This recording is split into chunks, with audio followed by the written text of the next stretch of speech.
الحمد لله وكفى وسلام على عباده الذين اصطفى أما بعد فأعوذ بالله من الشيطان الرجيم بسم الله الرحمن الرحيم وما أرسلناك إلا رحمة للعالمين صدق الله العلي العظيم۔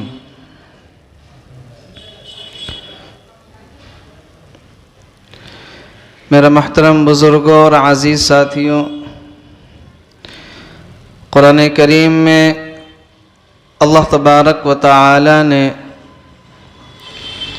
پیغمبر علیہ السلام کے متعلق ارشاد فرمایا وَمَا أَرْسَلْنَاكَ إِلَّا رَحْمَةً لِلْعَالَمِينَ، ہم نے آپ کو دونوں عالم کے لیے، تمام جہانوں کے لیے رحمت والا بنا کر بھیجا ہے۔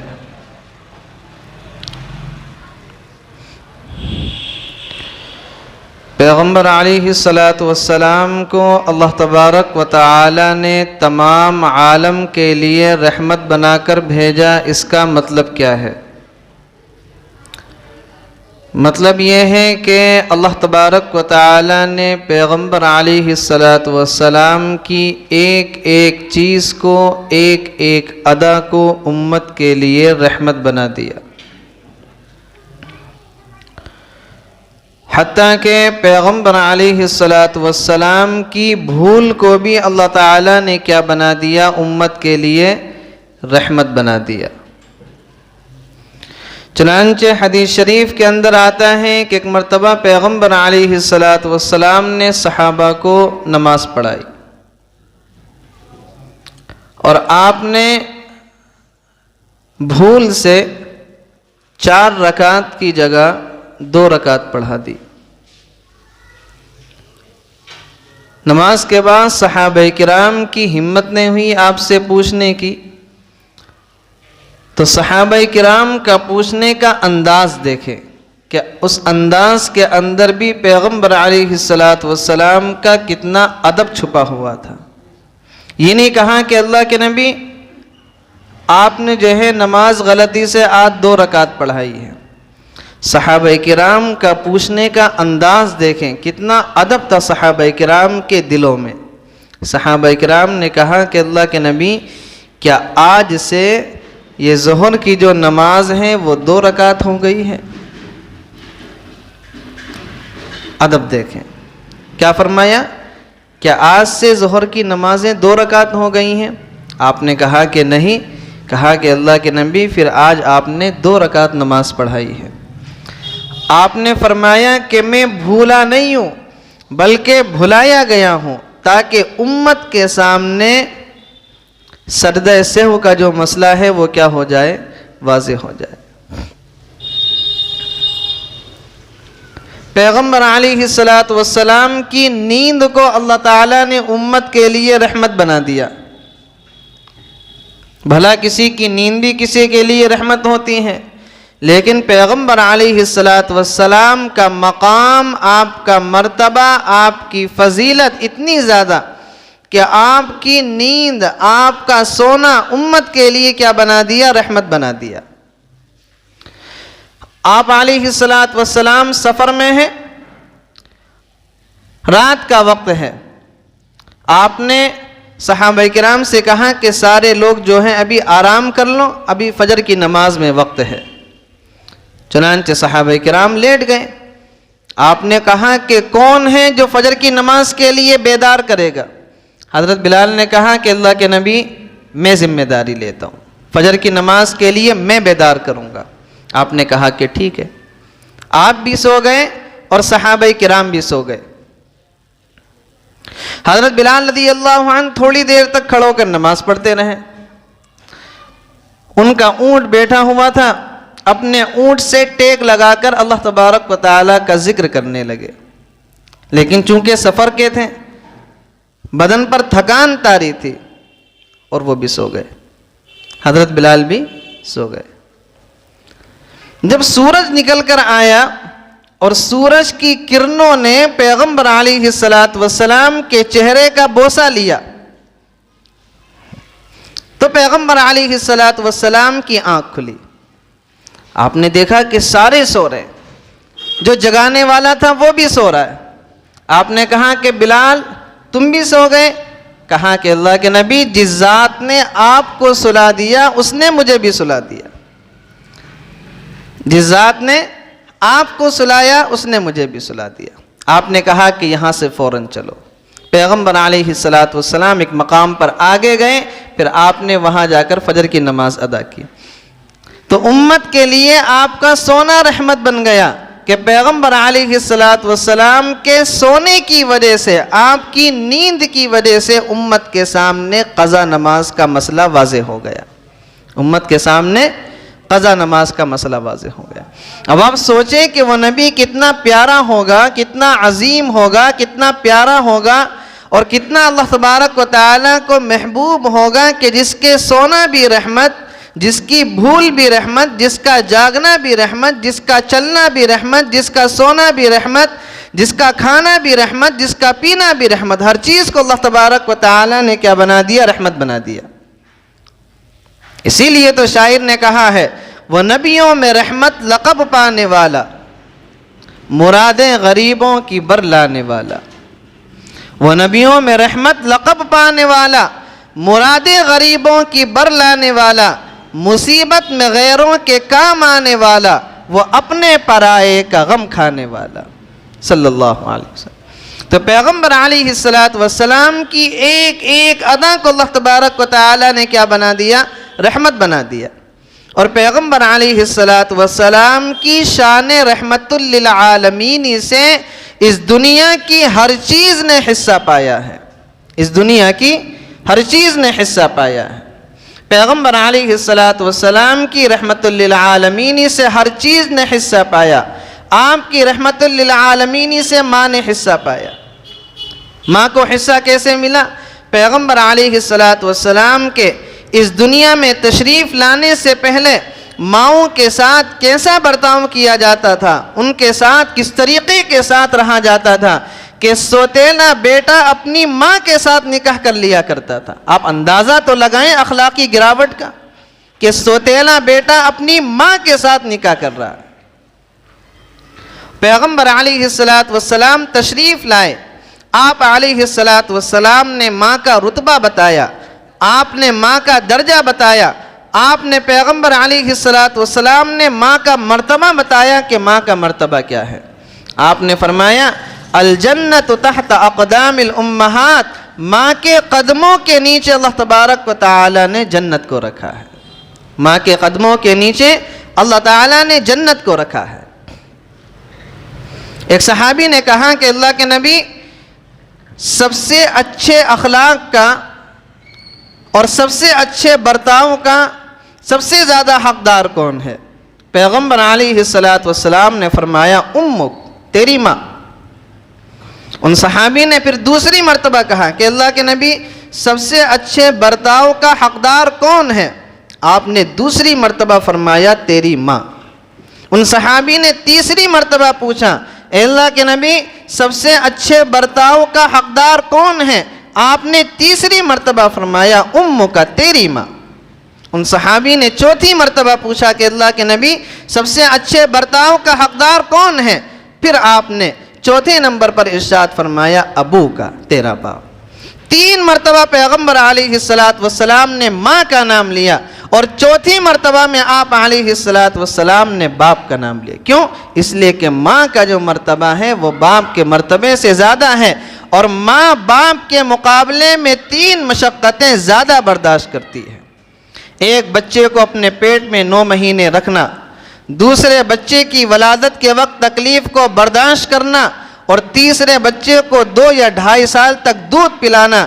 یہ وہ 3 ماں کی اندر خصوصیتیں ہیں, یہ 3 وہ تکلیفیں ہیں کہ جس کی وجہ سے پیغمبر علیہ السلام نے ماں کا نام 3 مرتبہ لیا, اور باپ کو آپ نے چوتھے نمبر پر کہا. تو آپ علیہ السلام کی رحمت للعالمین سے ماں نے حصہ پایا کہ آپ کے آنے کے بعد لوگوں کو پتہ چلا، امت کو پتہ چلا کہ ماں کا مرتبہ کیا ہے، ماں کا رتبہ کیا ہے۔ پیغمبر علیہ السلام کی رحمت للعالمین سے باپ نے حصہ پایا۔ پیغمبر علیہ السلام کے دنیا سے تشریف لانے سے پہلے باپ کے ساتھ کیسا برتاؤ کیا جاتا تھا، اس کے ساتھ کس رویہ، کون سا رویہ اختیار کیا جاتا تھا، وہ آپ سب حضرات کو معلوم ہے کہ جاہلیت کے زمانے میں کیا حالت تھی، اخلاق کی کتنی گراوٹ تھی۔ پیغمبر علیہ السلام تشریف لائے، آپ نے باپ کا مقام دیا، آپ نے باپ کا مرتبہ بتلایا، آپ نے باپ کی فضیلت بتلائی کہ باپ کی فضیلت کیا ہے۔ فرمایا پیغمبر علیہ السلام نے الوالد اوسط ابواب الجنہ، باپ جنت کے دروازوں میں سے بیچ کا دروازہ ہے، باپ جنت کے دروازوں میں سے بیچ کا دروازہ ہے۔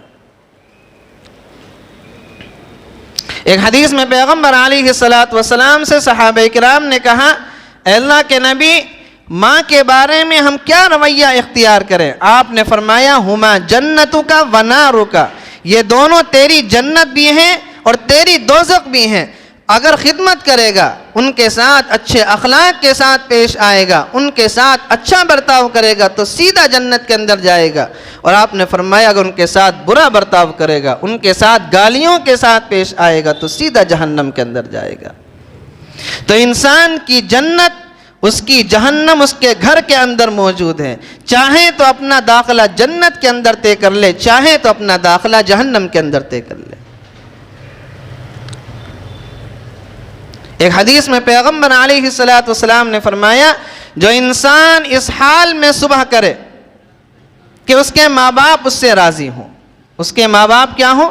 اس سے راضی ہوں، اس حال میں اس نے صبح کی ہے کہ اس کے ماں باپ اس سے راضی ہیں، اس سے تکلیف میں نہیں ہے۔ آپ نے فرمایا اگر یہ آدمی اسی دن انتقال کر جائے تو سیدھا جنت کے اندر جائے گا۔ کہاں جائے گا؟ سیدھا جنت کے اندر جائے گا۔ اور آپ نے فرمایا اگر کسی آدمی نے اس حال میں صبح کی کہ اس کے ماں باپ اس سے ناراض ہے، اپنے ماں باپ سے نہیں بول رہا، ماں باپ سے لڑائی ہے، اور اگر خدا نخواستہ اسی دن انتقال کر جائے، آپ نے فرمایا سیدھا جہنم کے اندر جائے گا، سیدھا جہنم کے اندر جائے گا۔ تو ماں باپ کی خدمت، ماں باپ کا ادب، ماں باپ کا احترام، یہ تمہارے لیے جنت کا سبب بن سکتا ہے، اور ماں باپ کے ساتھ بدتمیزی، ان کے ساتھ برا رویہ، ان کے ساتھ گالم گلوچ، ان کے ساتھ لڑائی جھگڑے، یہ تمہارے لیے جہنم کا سبب بن سکتا ہے۔ تو آپ علیہ السلام کی رحمت للعالمین سے باپ نے بھی حصہ پایا کہ آپ نے باپ کو ایک معاشرے میں مقام دیا، اس کا مرتبہ بتلایا، اس کی فضیلت بتلائی، اس کی خدمت کی فضیلت بتلائی۔ آپ علیہ السلام کی رحمت للعالمین سے بہن نے حصہ پایا۔ کس نے حصہ پایا؟ بہن نے۔ آپ کے تشریف لانے سے پہلے کیا حالت تھی؟ عورتوں کا تو اس جاہلیت والے معاشرے کے اندر کوئی مقام ہی نہیں تھا، کوئی حیثیت ہی نہیں تھی، نہ ان کو وراثت میں حصہ دیا جاتا تھا اور نہ ان کو کسی طریقے کے حقوق دیا جاتے تھے۔ ایک عام ایسا رویہ تھا کہ بس الامان والحفیظ۔ لیکن پیغمبر علیہ السلام نے ایک ایک کو مقام دیا، ایک ایک کا مرتبہ بتلایا۔ آپ نے فرمایا جس کی 2 بہنیں ہوں اور وہ اپنی 2 بہنوں کی اچھے سے پرورش کرے، ان کی تعلیم و تربیت کرے، پھر ان کا کسی اچھی جگہ نکاح کر دے، آپ نے فرمایا وہ جنت میں میرے اتنے قریب ہوگا جیسے 2 انگلیاں آپس میں قریب ہوتی ہیں، جیسے 2 انگلیاں آپس میں قریب ہوتی ہیں، وہ آدمی جنت میں میرے اتنے قریب ہوگا۔ اور یہی فضیلت آپ نے بیٹی کے لیے بتلائی۔ آپ نے فرمایا کہ جس کی 2 بیٹی ہوں یا 3 بیٹی ہوں اور وہ ان کی اچھے سے تربیت کرے، اچھے سے پرورش کرے، ان کا اچھی جگہ نکاح کر دے، آپ نے فرمایا جنت میں میرے اتنے قریب ہوگا جتنی 2 انگلیاں ہیں۔ ایک صحابی بیٹھے ہوئے تھے، کہا کہ اللہ کے نبی اگر کسی کی 1 بیٹی ہو، آپ نے فرمایا کہ اگر 1 بیٹی ہو اس کی اچھے سے تعلیم و تربیت کریں، اس کی اچھے سے پرورش کریں اور اچھی جگہ اس کا نکاح کر دے، وہ 1 بیٹی بھی اس کو جنت میں لے جانے کا سبب بن جائے گی۔ وہ 1 بیٹی یا 1 بہن بھی اس کو جنت کے اندر لے جانے کا سبب بن جائے گی۔ تو پیغمبر علیہ السلام کی شان رحمت للعالمین سے بہن نے حصہ پایا، اور آپ نے بہنوں کے حصے بتلائے کہ وراثت کے اندر بہن کا اتنا حصہ ہے، بھائی کا اتنا حصہ ہے۔ آپ علیہ السلام کی رحمت للعالمین سے بیٹی نے حصہ پایا۔ آپ نے فرمایا گھر کے اندر جب کوئی بازار سے چیز لے کر آؤ تو سب سے پہلے وہ چیز اپنی بیٹی کے ہاتھ میں دو۔ کس کے ہاتھ میں دو؟ اپنی بیٹی کے ہاتھ میں دو، بعد میں بیٹے کو دو۔ اور بیٹی کو پیغمبر علیہ السلام نے اللہ تبارک و تعالیٰ کی رحمت قرار دیا ہے، اور پیغمبر علیہ السلام کی بیٹیوں سے ہی آپ کی اولاد چلی ہے، آپ کا سلسلہ چلا ہے۔ آپ علیہ السلام نے بیٹیوں کے حصے بتلائے، آپ علیہ السلام کی رحمت للعالمین سے بیٹیوں نے حصے پائے۔ آپ علیہ السلام کی رحمت للعالمین سے بیوی نے حصہ پایا کہ بیویوں کے ساتھ عرب کے معاشرے کے اندر کیا برتاؤ تھا، نہ ان کو طلاق دی جاتی تھی، نہ ان کے ساتھ حسن سلوک کا برتاؤ کیا جاتا تھا، نہ ان کے حقوق ادا کیے جاتے تھے، نہ ان کو وراثت میں حصہ دیا جاتا تھا، ان کا کوئی مقام نہیں تھا، ان کی کوئی حیثیت نہیں تھی۔ پیغمبر علیہ السلام نے فرمایا خیرکم خیرکم لأہلہ وانا خیرکم لأہلی۔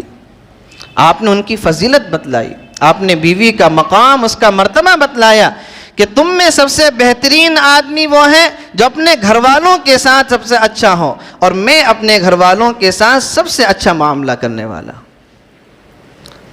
الدنیا کلھا متاع وخیر متاع الدنیا المرأة الصالحہ۔ دنیا ساری کی ساری ساز و سامان ہے، ایک نفع بخش سامان ہے، اور ان میں سب سے بہترین جو ہے وہ ایک نیک بیوی ہے۔ سب سے بہترین ساز و سامان کیا ہے؟ ایک نیک بیوی۔ آپ علیہ السلام کی رحمت للعالمین سے شوہر نے حصہ پایا۔ پیغمبر علیہ السلام نے شوہر کا مقام بتلایا، اس کا مرتبہ بتلایا، اس کی فضیلت بتلائی۔ آپ نے فرمایا اگر میں اللہ تبارک و تعالیٰ کے علاوہ کسی اور کو سجدہ کرنے کی اجازت ہوتی، اللہ تبارک و تعالیٰ کے علاوہ کسی اور کو سجدہ کرنے کی اجازت ہوتی تو بیوی کو اجازت ہوتی کہ اپنے خاوند کو، اپنے شوہر کو سجدہ کرے، اپنے شوہر کو کیا کرے؟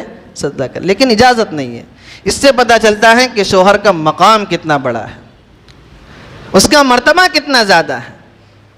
پیغمبر علیہ السلام نے شوہر کی فضیلت بیان فرمائی کہ اگر اللہ تبارک و تعالیٰ کی طرف سے اللہ تبارک و تعالیٰ کے علاوہ کسی اور کو سجدہ کرنے کا حکم ہوتا تو بیوی کے لیے حکم ہوتا کہ شوہر کو سجدہ کرے۔ آپ علیہ السلام کی رحمت للعالمین سے چھوٹوں نے حصہ پایا، بڑوں نے حصہ پایا۔ آپ نے فرمایا من لم یرحم صغیرنا ولم یعقر کبیرنا فلیس منا۔ جو آدمی چھوٹوں پر شفقت نہ کرے، بڑوں کا عزت و احترام نہ کرے، اس کا ہم سے کوئی تعلق نہیں ہے، اس کا ہم سے کوئی تعلق نہیں ہے۔ آپ علیہ السلام کی رحمت للعالمین سے علماء نے حصہ پایا، علماء کرام نے حصہ پایا۔ فرمایا پیغمبر علیہ السلام نے العلماء ورثۃ الانبیاء، علماء انبیاء کے وارث ہیں۔ علماء کیا ہیں؟ انبیاء کے وارث ہیں۔ دنیا دار لوگ جو اپنی وراثت میں کسی کو وارث بناتے ہیں تو سونا چاندی درہم و دنانیر کا وارث بناتے ہیں، لیکن انبیاء جو اپنا وارث بناتے ہیں وہ علم دین کا وارث بناتے ہیں، اور علماء ہی انبیاء کے کیا ہیں؟ وارث ہیں، کہ اس چیز کو سنبھالنے والے ہیں، اس ذمہ داری کو سنبھالنے والے ہیں۔ آپ نے فرمایا جس نے کسی نیک متقی عالم کے پیچھے نماز پڑھی وہ نماز ایسی ہے کہ جیسا کہ اس نے وہ نماز میرے پیچھے پڑھی ہو، جیسا کہ اس نے وہ نماز میرے پیچھے پڑھی ہو۔ تو آپ علیہ السلام کی رحمت للعالمین سے علماء نے حصہ پایا۔ آپ علیہ السلام کی رحمت للعالمین سے تاجروں نے، بزنس مین نے حصہ پایا۔ فرمایا پیغمبر علیہ السلام نے التاجر الصدوق الامین مع النبیین والصدیقین والشہداء والصالحین۔ سچا اور امانت دار تاجر، سچائی کو اختیار کرنے والا، امانت داری کو اختیار کرنے والا تاجر قیامت کے میدان میں انبیاء کے ساتھ، صدیقین کے ساتھ، شہداء کے ساتھ، صالحین کے ساتھ کھڑا ہوگا۔ تاجروں کی آپ نے فضیلت بیان فرمائی۔ آپ علیہ السلام کی رحمت للعالمین سے مزدوروں نے حصہ پایا ہے، آپ کی رحمت للعالمین سے مزدوروں نے حصہ پایا ہے۔ فرمایا پیغمبر علیہ السلام نے صحابہ کرام فرماتے ہیں کہ ایک مرتبہ پیغمبر علیہ الصلاۃ والسلام بیٹھے ہوئے ہیں، ایک صحابی نے آپ سے مصافحہ کیا۔ جب آپ نے ان صحابی سے مصافحہ کیا تو ان کے ہاتھ بڑے سخت تھے، ان کے ہاتھ کیا تھے؟ بڑے سخت تھے، اور ان کے ہاتھوں پہ یہاں پر نشان پڑے ہوئے تھے۔ جو لوگ کھیتوں کے اندر پھاوڑا وغیرہ چلاتے ہیں یا لوگ جو سخت کام کرتے ہیں، ان کے ہاتھوں میں یہاں پر گانٹھیں بن جایا کرتی ہیں۔ آپ نے ان صحابی سے کہا کہ ہمارے ہاتھ بڑے سخت ہیں، کیا بات؟ کہا کہ اللہ کے نبی، میں کھیتوں میں محنت و مزدوری کرتا ہوں۔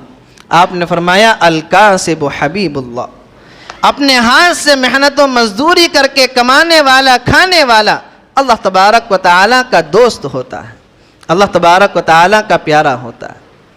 تو آپ کی رحمت للعالمین سے مزدوروں نے حصہ پایا، آپ علیہ السلام کی رحمت للعالمین سے شہداء نے حصہ پایا۔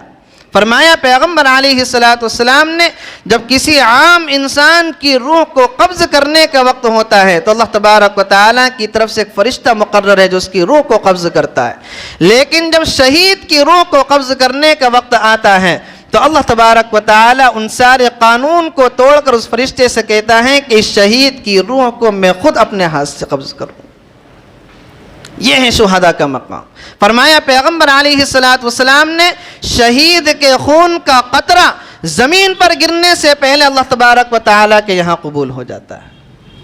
آپ علیہ السلام کی شان رحمت للعالمین سے شہداء نے حصہ پایا، آپ علیہ السلام کی رحمت للعالمین سے جانوروں نے حصہ پایا، آپ کی شان رحمت للعالمین سے درختوں نے حصہ پایا، آپ کی شان رحمت للعالمین سے پتھروں نے حصہ پایا۔ غرض یہ کہ دنیا کی ہر چیز نے پیغمبر علیہ السلام کی شان رحمت للعالمین سے حصہ پایا ہے۔ اسی لیے اللہ تبارک و تعالیٰ نے آپ کے بارے میں قرآن کریم میں یہ اعلان فرما دیا وَمَا أَرْسَلْنَاكَ إِلَّا رَحْمَةً لِلْعَالَمِينَ، ہم نے آپ کو دونوں جہان کے لیے رحمت بنا کر بھیجا ہے، ہم نے آپ کو دونوں جہان کے لیے رحمت بنا کر بھیجا ہے۔ اور ایسا رحمت والا نبی، ایسا پیارا نبی، ایسا محبوب نبی کہ جس کی ہر چیز کو اللہ تبارک و تعالیٰ نے محفوظ کر دیا ہے، جس کی ہر چیز کو اللہ تبارک و تعالیٰ نے کھل کر بیان کیا۔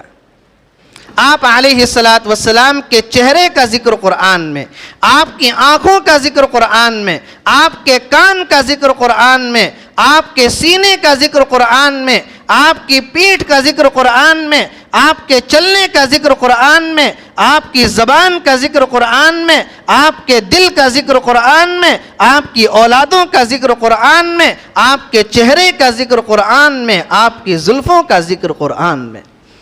قرآن کے اندر اللہ تبارک و تعالیٰ نے پیغمبر علیہ السلام کی ہر چیز کو محفوظ کر دیا، ہر چیز کو محفوظ کر دیا، حتیٰ کہ پیغمبر علیہ السلام کے نسب تک کو محفوظ کر دیا، پیغمبر علیہ السلام کے نسب تک کو محفوظ کر دیا۔ پیغمبر علیہ السلام کا پورا نسب کتابوں کے اندر محفوظ ہے۔ آپ علیہ السلام کن کن باپوں کی اولادیں ہیں، یہ پورا کا پورا سلسلہ نسب آپ کا محفوظ ہے۔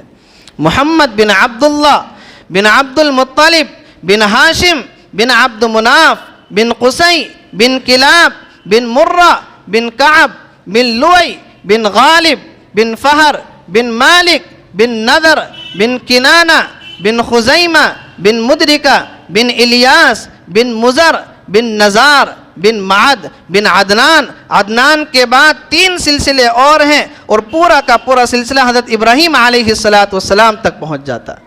یہ وہ سلسلہ ہے اور یہ وہ پیغمبر علیہ السلام کا نسب ہے جس پر محدثین، مفسرین، فقہاء کرام اور اسی طریقے سے تاریخ دان ہر ایک اس پر اجماع ہے اور ہر ایک اس پر متحد ہے کہ یہاں تک پیغمبر علیہ السلام کا سلسلہ کیا ہے، محفوظ ہے، اور اس سے آگے کا جو سلسلہ نسب ہے اس کے اندر تھوڑا سا اختلاف ہے۔ پیغمبر علیہ السلام کی پشتوں تک کو محفوظ کر دیا۔ آپ اندازہ لگائیں کہ اللہ تبارک و تعالیٰ کی نگاہ میں پیغمبر علیہ السلام کا مقام کیا تھا، آپ کا مرتبہ کیا تھا۔ دعا یہ ہے کہ اللہ تبارک و تعالیٰ آپ کی رحمت للعالمین سے ایک تھوڑا سا حصہ ہمیں بھی عطا فرما دیں، تو خدا کی قسم ہماری دنیا بھی کامیاب بن جائے گی، ہماری آخرت بھی کامیاب ہو جائے گی۔ اللہ تبارک و تعالیٰ ہم سب کو کہنے سننے سے زیادہ عمل کرنے کی توفیق نصیب فرمائے۔ وآخر دعوانا الحمد للہ رب العالمین۔